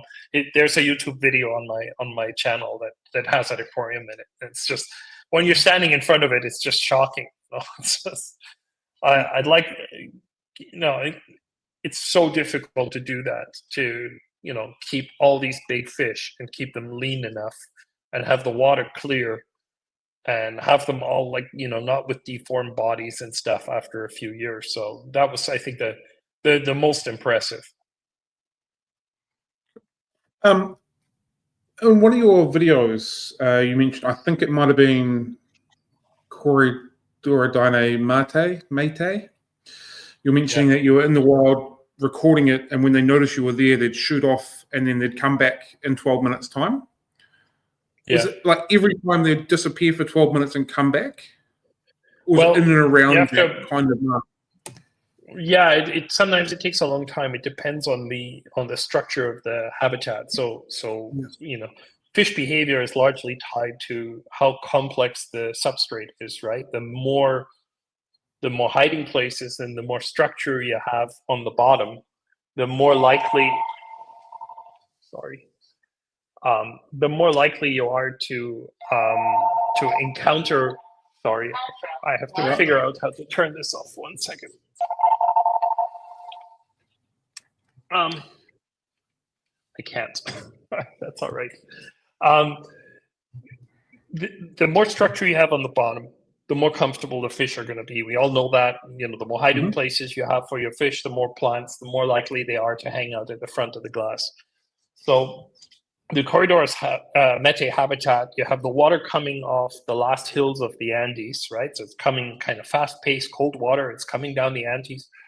And then it goes into these channels. So in the dry season, 2 meters wide, a little bit of riparian vegetation, and just sand, right? So if you have a situation like that and you have this school of Corridorus on the sand, and then something my size displaces that much water in one shot, it doesn't matter which way you turn because the habitat is too narrow. So, just the profile of my dome port and my shoulders is displacing a ton of water. So when you make a movement, the fish, of course, they flee right away into the riverbank or into a curve where there's deeper water or something like that. And then you have to sit still and wait, and eventually they will come out. But then, any movement that you make, again, you're displacing a lot of water, and they're like, well, this is not normal. Something is happening, and they disappear again. So that's the main reason. If you were in a bigger habitat, where the water is flowing and you're facing, sideways like a log, or you're jammed behind a log, and the Corridorus are swimming along the log, they probably wouldn't run away. But when you have that situation where there's just sand, the fish become very shy. So do you encounter that with different species of fish when it's more of an open, plain type environment, or just particular them? Yeah, I think in general, anything that's pelagic or living like in an open area like that is going to be a little bit more shy than something that is naturally more hidden. I mean, apistogramma are famous for that, or cranicycla. They will nip at your fingers and at your feet. Also, just touching back to what you were saying before about the public aquarium and being the fish that were overfed, I think you said it was the black sausage pike feeding only once a week. Was that what it was? Yeah. In your video? Yeah. And how people will overfeed their fish because they're not sort of replicating environments or natural feeding. Can you talk to that a little bit?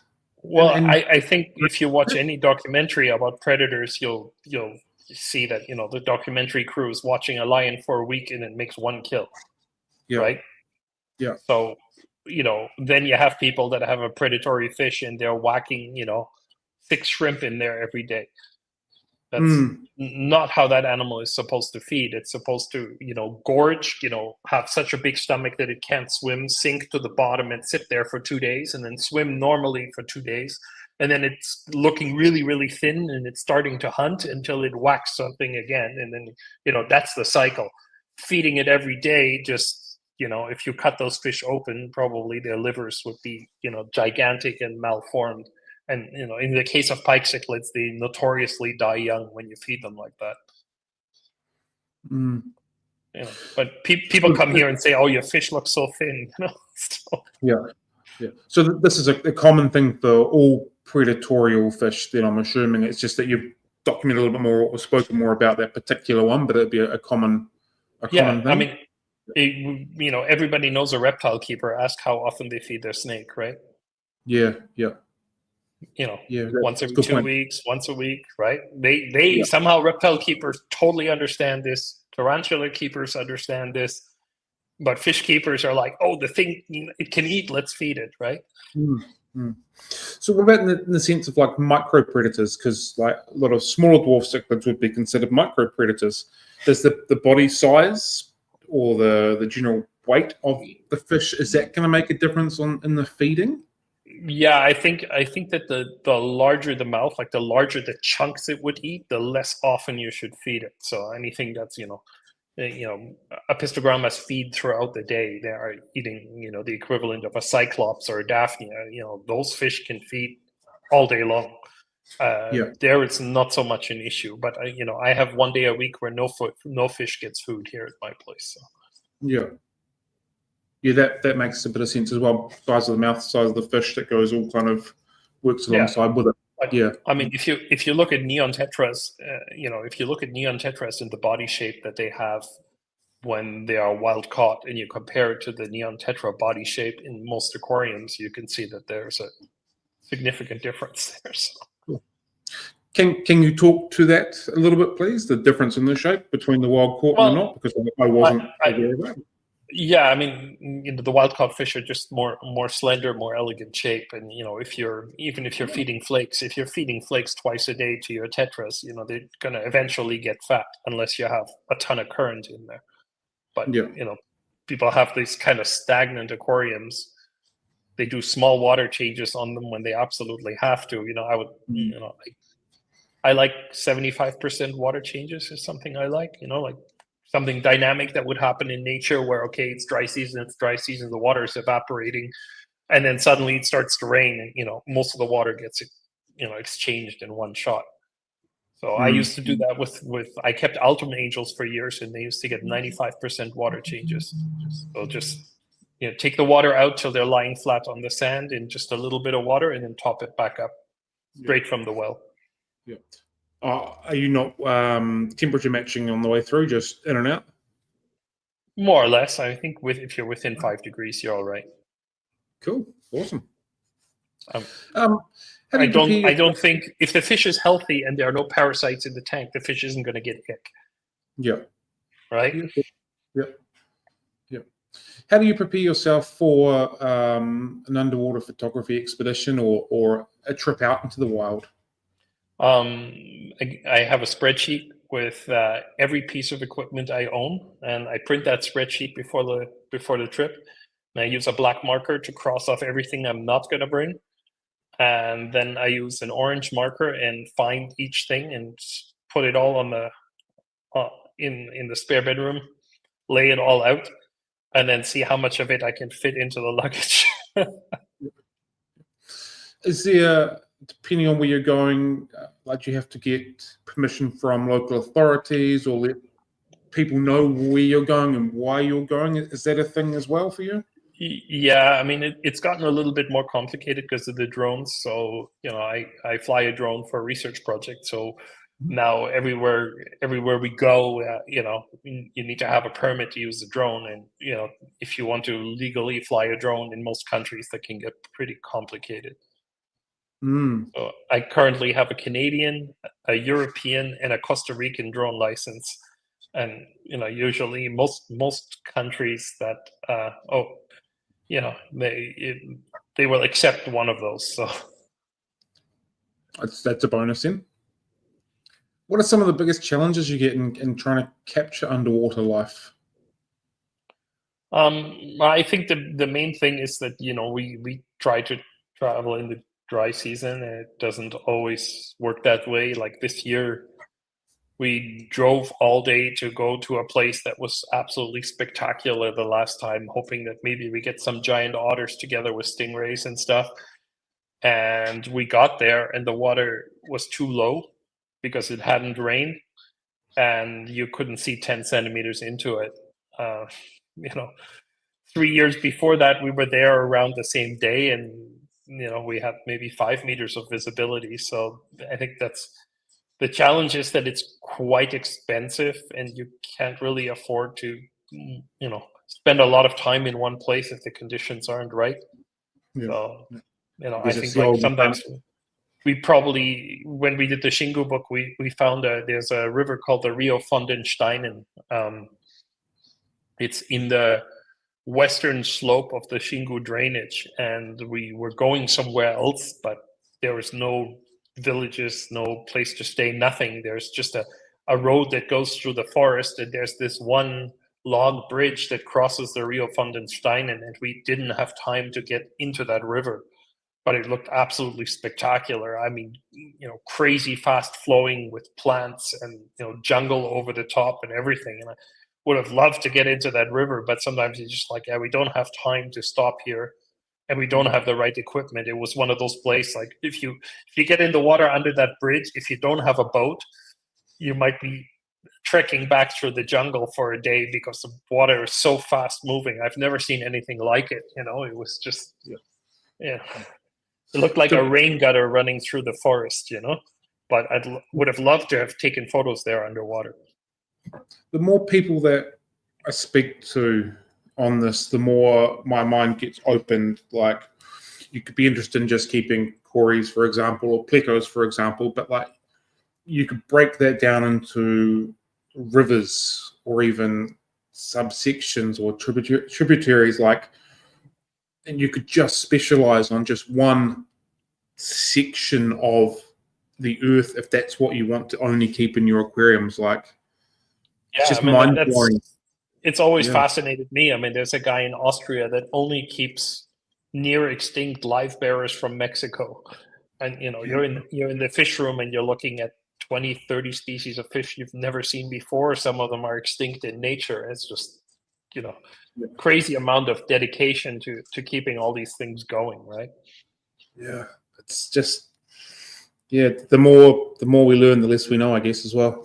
Yeah, I mean, the context is neat. I don't know if you know, but Zoogeneticus tequila was named after tequila because the tequila industry is destroying its habitat, and the authors thought that it would help to encourage the companies that are growing agave to try and protect the habitat. That absolutely worked because now it has a name, but all those highland goodid species from Mexico are extremely threatened. And there's a bunch of them, and there's a bunch that are already gone. We've had another couple of questions come through. Rebecca has asked, what do you do as part of your research if you have not mentioned it before? I actually don't think I asked that question. Yeah, we have so I work for a remote sensing lab, so working with satellite, drone, and aircraft data that works with hyperspectral cameras, LiDAR, things like that from drones. And we also have a research project that has something to do with fish. It's called the Fish and Forest Project. Fish and Forest Project at McGill University, if you Google it. So there we look at combining our team's remote sensing expertise with what is, with anything that ties to fish. So we look at, forest loss. We have a paper on lake natron cichlids. We have a couple of papers on the Xingu. All the papers are free downloads there at the Fish and Forest website. Yeah, cool, fantastic. Just had another couple of comments that have come up. Rebecca has said, isn't freshwater brilliant? Like 1 to 2% of freshwater is in the rivers and lakes, but over 50% of fish are in freshwater. Yeah. And Ethan has followed that up with, and yet there's so many more people researching marine fish. Why do you think that is?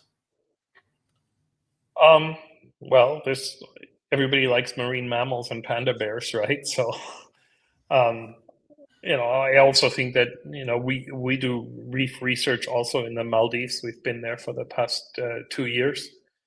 I think that reef environments are so threatened and it's high profile. I think it's really easy for people to find research money with for topics that are sort of in the mainstream media, right? You hear every day global warming, ocean temperatures, reefs are disappearing, corals are bleaching and stuff, right? That's sort of the hot topic, right? We're not mentioning so much that there are a bunch of gray little life bearers in the Mexican highlands that are going extinct, even though the causes are probably identical. Very similar, yeah. Do you think part of that could be because we look at marine life as a human food source more than like freshwater life, and we're thinking if this area gets destroyed, how are we as humans going to continue to be able to consume that compared to the freshwater side of it? A lot of rich people are divers. True. And a lot of rich people are duck hunters, which is why wetlands in North America are pretty well studied also. Yeah. Right. So Ducks Unlimited is funding all kinds of research, but essentially it's a lobby group for hunters, right? Not that there's anything wrong with that if it protects wetlands. I'm just saying that freshwater fish don't quite have the lobby, and a lot of the tropical freshwater fish that are disappearing are in countries where they are not necessarily welcoming people doing research. If the government is working on building a gigantic dam that's gonna knock out the habitat of a fish, the last thing they want is a bunch of foreign researchers saying, well, if you do that, then the species is going to disappear. Maybe the investors would pull out if they cared, right? Like we did a paper on Limbochromis robertsi, and the habitat that it's in Ghana has been sold to the Chinese government. It's going to be an aluminum mine. So there's already illegal gold mining, but now they're also actively selling a lot of the national park that the fish occurs in. So wow. When I spoke to Benny from I'm going to butcher them, the Parasomus project the other week, he really opened my mind in the thoughts. He was talking about conservation projects towards lions and tigers and what have you has a trickle-on effect to waterways, because if they're protecting this region, this comes into it and it helps fish. And so there'll be people, like you said, supporting wetlands and researching that for duck hunting, which will trickle down for the freshwater waterways for us as well, which really opened my mind and thought pattern on, well, absolutely that's going to do that. It's just a trickle down effect for it all. Right. The question is, though, with displaced people being moved around and so on, in how much value is there in having a national park? How in 30 years from now we're going to be able to protect national parks? Yeah, fair. If you look at what's going on in the United States, I don't know how much value there's going to be placed in some national parks in the future, right? So we might need guards and fences around places like that in the future, and that's hard to implement if the local government isn't into the idea, right? Yeah, for sure. Yeah. I mean, we can't even implement that in Canada or New Zealand, and never mind implementing that in a place like Indonesia or India or somewhere like that, where there are much more pressing socioeconomic problems, to put it mildly, right? Totally. What was the name of the website where the data and the pics are, the pictures are? Oh, I didn't write it down, otherwise I would have put it into the chat already. I'm sorry. If you wanted to look at the, I will send you the link later, but you can just Google Fish and Forest Project at McGill University. It'll be the first hit. Cool, fantastic, thank you. Right, back to my questions that we have. We've gone through some of this. Do you have any tips for any aquarists who want to take photographs of their fish, either in their own aquariums or if they want to try and get out and about and try venturing? I have one major tip that I think makes the biggest difference. So if you say you have your flash, most people will have their flash mounted on top of the camera. So if you do that, that's the first thing, is get yourself a radio transmitter. Most cameras now have, this is the newest one from Canon. It's really little. The old ones are 4 times that size, but also much cheaper. Get the flash off the camera and use 2 flashes at least, one from the top, one from the front, but don't have it on the same, like don't have it on top of the camera. I think that's the number one thing, is to get a flash transmitter, and you can get a used one for a couple $100. It's well worth it. Almost any flash that you use can talk to the radio transmitter instead of your camera. I think that would be the number one thing. And if you use your phone to take photos, I dare you to look at the photos sometimes in something other than the little tiny hand-sized screen. Try to print one of those, or look at it on a big screen, and you won't be enjoying taking photos with your phone as much anymore, because there are just so many software things running in the background that everything looks like a Instagram photo, and you won't like how it looks if you look close enough. So I think, especially now, camera technology is moving so fast that you can easily find a used DSLR with a lens and a used flash, or this is a Canon flash, but I think a Godox makes the same quality flash for half the price. So cool. But yeah, a flash transmitter is the number one thing. That's the advice I give people. Start with that. Cool. How do you adapt your photography style or approach based on the habitat that you're in? I like in nature to photograph without flashes, because it gives people an idea of what the light actually looks like. We are all used to reef pictures where people have 2 or even 4 flashes or video lights and stuff. All of that is amazing and absolutely necessary if you're on a reef. But if you're in shallow water, by not having a flash, you can see what the actual lighting conditions are, even if that sometimes makes the fish not as clear, but I actually prefer that. Other than that, when it's diving, it just depends on the position of the flash. The more particles are in the water, the more attention you have to pay on where the light is coming from. I again, prior into this, I've watched a few of your videos and stuff, and very clearly remember you saying try and balance the natural light to the shadows to when you're taking stuff underwater, to try and get as much of the natural fish as you possibly can, which I thought was quite cool as well. Yeah. I like flash photography as much as the next person, but sometimes if you're taking a wide angle photo and you want people to understand how sunlight affects the habitat, like for example, the Xingu River is all about shadows. That's the one feature in the Xingu. So you have a shallow river with clear water, which allows the penetration of sunlight. This penetration of sunlight then allows the input of nutrients, right? The input of nutrients produces algae.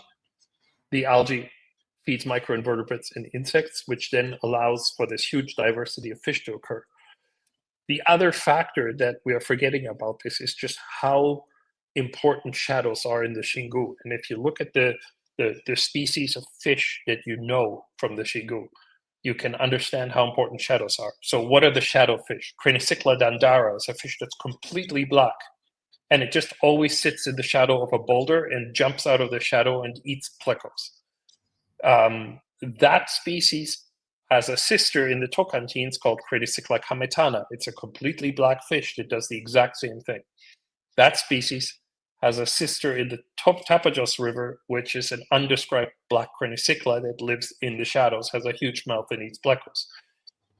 Teleocycla preta is the Portuguese word for black. It's a completely black, very large Teleocycla species that lives in the shadow of boulders.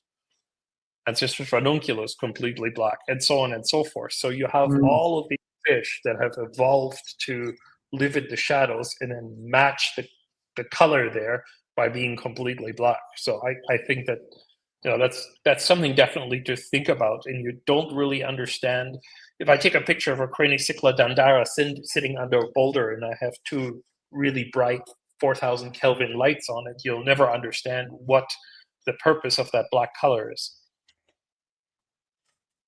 You've once again blown my mind just in that last 2 minutes. So again, as we touched on before, substrate color, fish blending in, black color fish sitting in the shadows, it's just, again, opened up more questions and more thoughts on colors and patterns and natural environments and what they are there for and why they're designed like that.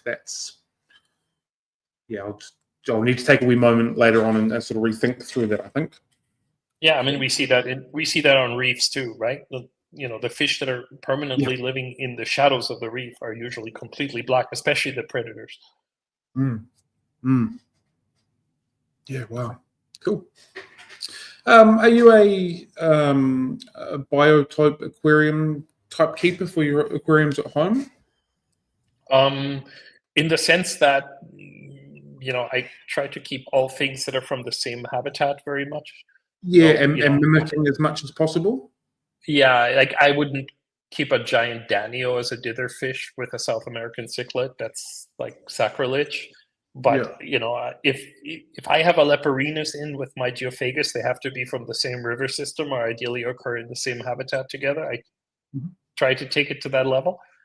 But there are Ancistrus in my Lake Tanganyika tanks to keep the algae down, so it's not that extreme. But I certainly I'm certainly interested in community tanks with things that come from the same place. Yeah.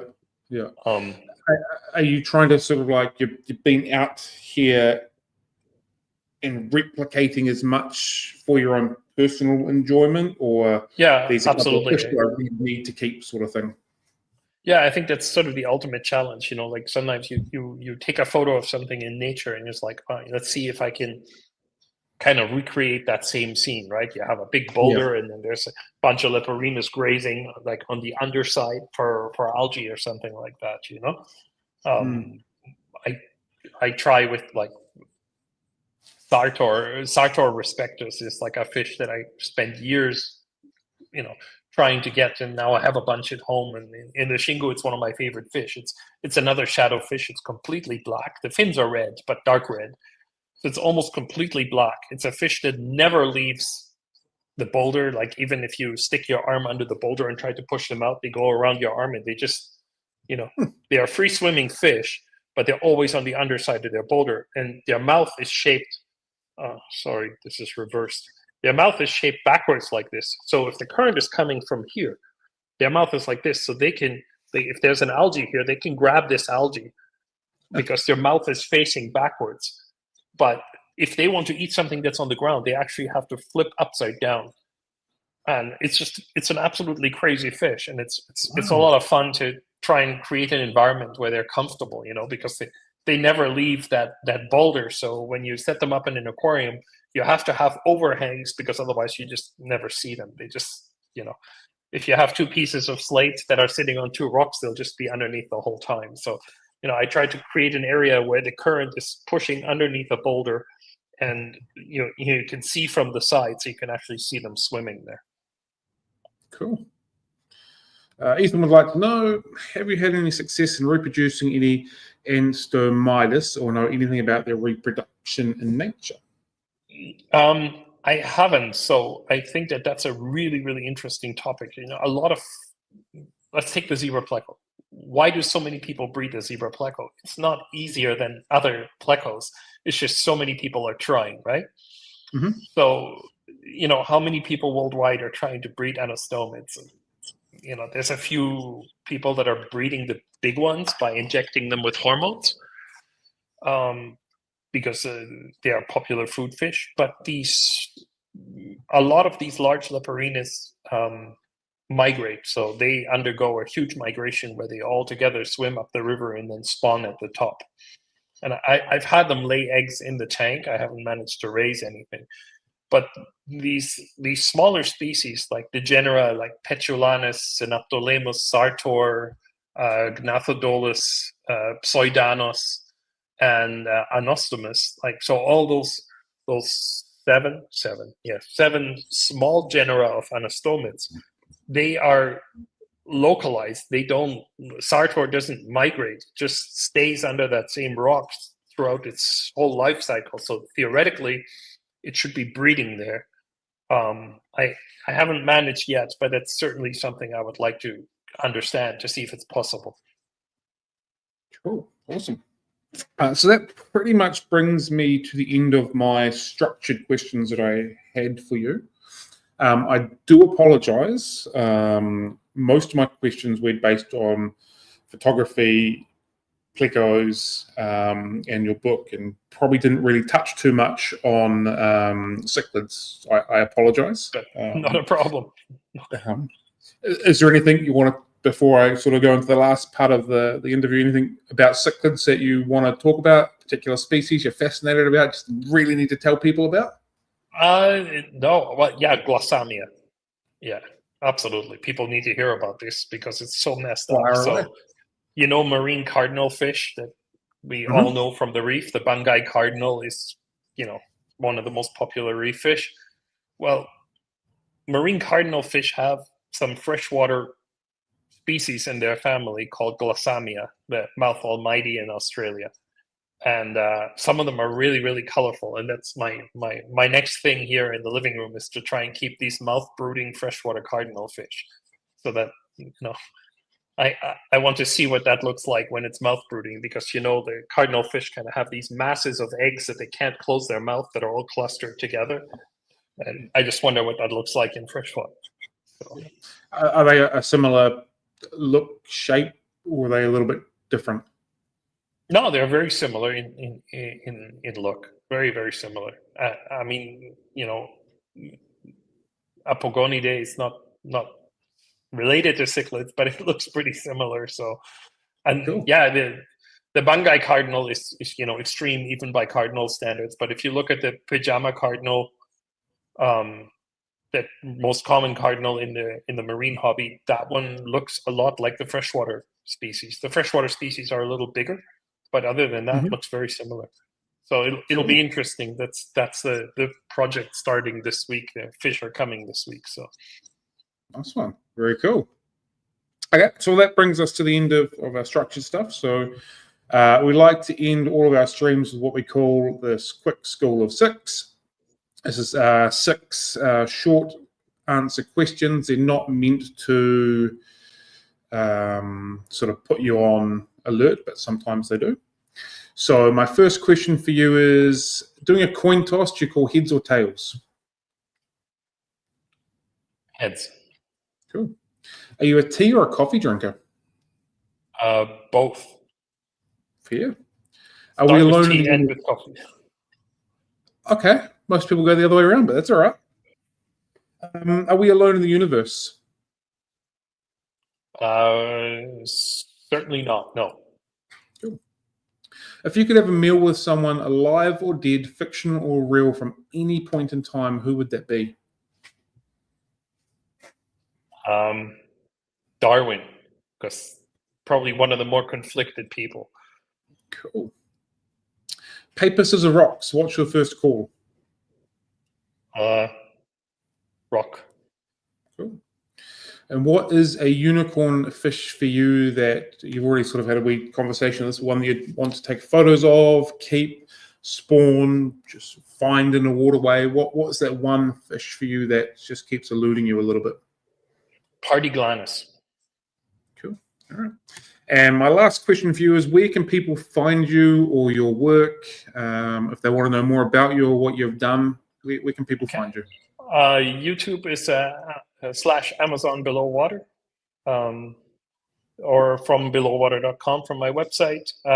I'm myself on Facebook and easy to find there too. Cool. Well, that's all that I have for you. So thank you very much for your time today. It's really appreciated. The wait was 100% worth it. I'm very thankful. Sorry about the complicated. It's okay. Thank you very much. So yeah, and thank you very much everybody who's been with us today. I'm sure there's plenty of people that have taken some fantastic knowledge and information out of this. I hope you have a really good day and a really good afternoon or wherever you might be. So have a good one, team. Happy fish keeping, and catch you later. Thank you. Thanks for having me. Thank you.